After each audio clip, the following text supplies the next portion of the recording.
Shampoo making video పెట్టండి అని చెప్పేసి అడుగుతున్నారు చాలామంది. ఒక క్లియర్ వీడియో అయితే నేను ఆల్రెడీ పోస్ట్ చేశాను. అది చూసి చాలామంది అయితే ఆర్డర్ ప్లేస్ చేసుకుంటాము, మీరు తయారు చేస్తారా అని అడిగారు. సో అందుకని ఇప్పుడైతే మేకింగ్ చేసి మీ అందరికి కూడా సేల్ చేస్తాను అనమాట. నేను ఒక్కదాన్నే ఉంటాను ఇంట్లో.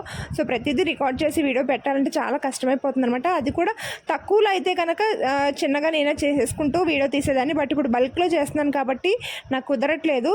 మొన్న రీసెంట్గా సెకండ్ బ్యాచ్ అయితే ప్రిపేర్ చేశాను. సో అప్పుడైతే ఈ వీడియో రికార్డ్ చేశాను అనమాట. ఫోమ్ ఎలా వస్తుందనేది చూపిస్తున్నాను మీకు ఇప్పుడు. ఫస్ట్ టైం వాష్ చేసినప్పుడు లైట్ ఫోమ్ అయితే వస్తుందండి. ఒకసారి క్లీన్ చేసుకుని మళ్ళీ రెండోసారి లైట్ షాంపూ వేసుకుని క్లీన్ చేసుకుంటే సూపర్ రిజల్ట్ అయితే ఉంటుంది. వెంటనే చక్కగా మురికంతా వదిలిపోతుంది. చాలా మంచి రిజల్ట్ ఉంటుందండి. ప్యూర్లీ హ్యాండ్మేడ్ షాంపూ అనమాట. దీంతో పాటు మంచి ఫుడ్ తీసుకుని మంచి ఆయిల్ కూడా వాడుకుంటే చాలా బెస్ట్ రిజల్ట్ అయితే ఉంటుంది. హెయిర్ చాలా ఖచ్చితంగా గ్రోత్ అనేది ఉంటుందన్నమాట. మిగిలింది అనేది నేను బాటిల్స్లో ఫిల్ చేయడానికి ఖాళీ లేక అన్విక వచ్చేసిందని చెప్పేసి టిన్లో అయితే పోసేసుకుంటున్నాను.